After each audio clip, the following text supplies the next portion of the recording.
Le lancement ce matin des premières journées de périnatologie. Plusieurs acteurs œuvrant dans le domaine de la santé ont ainsi évoqué ensemble des problématiques liées à la mortalité infantile et néonatale. Le point sur le déroulement de cette journée avec Henrik Bokoko et Richard Moubiwa.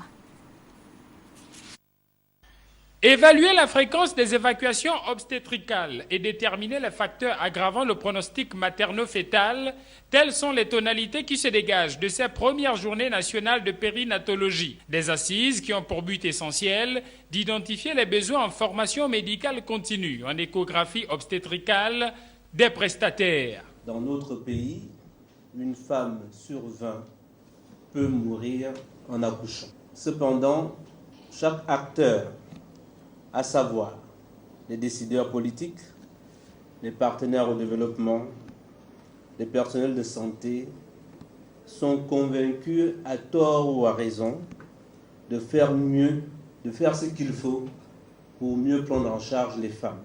En présence du représentant de l'OMS au Gabon, Dr Boureima Amassamba, le ministre délégué à la Santé a salué l'intérêt de ces journées dédiées à la formation médicale.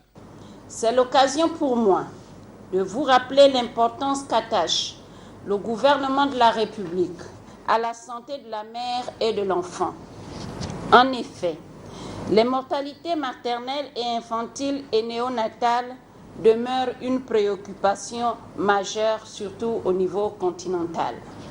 La périnatologie, qui englobe la femme enceinte, prête à donner la vie à un nouveau-né qui représente l'avenir, s'inscrit dans les fondements de notre nation à travers l'osso de la maternité allaitante. À l'issue de ces travaux, les participants vont formuler des recommandations, lesquelles iront dans le sens de mieux évaluer, par exemple, les pratiques du personnel médical dans la prise en charge de la douleur des nouveau-nés et des nourrissons au Gabon.